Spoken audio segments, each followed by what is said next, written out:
Gua nggak terima kalau ada yang bilang lo bodoh bro, cuma karena nilai pelajaran lo jelek, sering remedi, atau nggak jago matematika. Semua cowok itu punya kecerdasan, tapi bentuknya beda-beda. Jadi, lo nggak perlu minder bro. Tapi masalahnya, banyak cowok yang merasa bodoh karena omongan orang sekitar. Jangan sampai lo terpengaruh dan kemakan omongan orang yang sering ngebego-begoin dan ngejatuhin lo ya bro. Bahkan Albert Einstein aja bilang gini, semua orang itu jenius, tapi kalau kita menilai seekor ikan berdasarkan kemampuannya untuk memanjat pohon, ikan itu bakal merasa bodoh seumur hidupnya. Cristiano Ronaldo yang jago main bola akan kelihatan bego kalau disuruh ikut Olimpiade Matematika. Elon Musk, jenius bisnis dan teknologi, akan jadi paling payah juga kalau disuruh ikut kompetisi lempar lembing.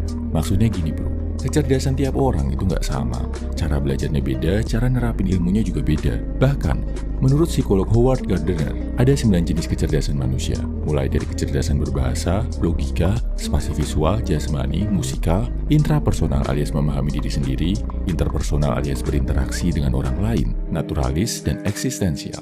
Oke bro, jadi kalau lo mau lebih cerdas, lakuin 3 hal ini. Pertama, benerin mindset lo kalau lo cerdas dalam hal tertentu. Ini menarik bro, ternyata kecerdasan juga dipengaruhi mindset. Menurut penelitian Michigan State University, kalau lo percaya kecerdasan itu bisa dikembangin, lo bakal lebih berhati-hati saat ngelakuin kesalahan dan bisa lebih gampang memperbaikinya. Sementara, kalau lo percaya kecerdasan itu nggak bisa dikembangin dan cuma tergantung sama bakat, lo bakal lebih sulit belajar dari kesalahan dan akhirnya nggak berkembang. Kedua, siapin usaha buat belajar dan jadi jago dalam suatu hal. Selain mindset, yang mempengaruhi kecerdasan lo adalah usaha. Sebanyak dan sesering apa lo belajar. Menurut penulis Malcolm Gladwell, lo bisa jadi jago di suatu bidang kalau fokus mempelajarinya selama 10.000 jam. Misal, lo pengen jago main biola. Kalau lo belajar dan berlatih main biola selama 5 jam setiap hari, berarti lo butuh hampir 5,5 tahun untuk jadi jago.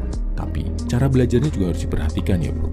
Lo nggak bisa pakai cara belajar yang sama terus-terusan. Kalau cara itu nggak ngasih hasil yang diharapkan. Perbaiki dan tingkatkan terus cara belajar lo biar hasilnya juga level up. Terus poin ketiga, ini yang paling penting bro. Jadi kuncinya sebenarnya gini bro. Kalau lo mau jadi cowok yang cerdas, cari tahu dulu lo itu cerdas dalam hal apa.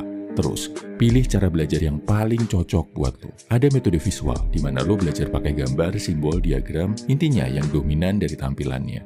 Ada metode auditori, di mana lo fokus dengerin buat mempelajari sesuatu, kayak dengerin guru jelasin, dengerin audiobook, podcast, ceramah, dan sebagainya. Ada metode reading dan writing yang fokusnya dibaca dan tulis. Baca buku, bikin rangkuman, nulis kesimpulan, kayak yang dilakuin di sekolah. Sama metode kinestetik, di mana lo ngelakuin langsung buat mempelajari sesuatu. Misalkan ngelakuin praktek, latihan, atau eksperimentasi. Kesimpulannya, kalau lo mau jadi cowok cerdas, lakuin ini bro. Pertama, kalau lo itu pandai, nggak bodoh, segala sesuatu bisa dipelajari. Gue percaya bro, lo itu punya kecerdasan yang brilian dalam hal tertentu. Kedua, siapkan usaha buat mempelajari suatu hal. Jangan gampang nyerah, nggak perlu buru-buru pengen cepet bisa. Ketiga, cari tahu, lo itu cocoknya belajar dengan metode apa, plus kecerdasan utama lo ada di bidang apa bro. Oh ya, buat bantu lo menemukan tipe kecerdasan yang paling cocok sama kepribadian lo, ambil aja tes kepribadian 5 tipe kecerdasan pria yang gue bikin. Ini nggak cuma kecerdasan secara umum, tapi juga menganalisis kecerdasan lo dalam hal percintaan dan wanita. Ada juga analisis tentang karir, keluarga, cara memaksimalkan kelebihan dan meminimalisir kekurangan yang hubungannya sama kecerdasan diri. Lo bisa ambil tesnya di kolom komentar, deskripsi, atau bio. Semoga berguna buat bantu lo menemukan dan memahami kecerdasan diri. Share juga di kolom komentar, menurut pengamatan lo itu cerdas dalam hal apa ya bro? Siapa tahu kita bisa saling belajar. Gue yakin dan percaya lo adalah pria yang cerdas bro. Salam Evil Man, semangat bro.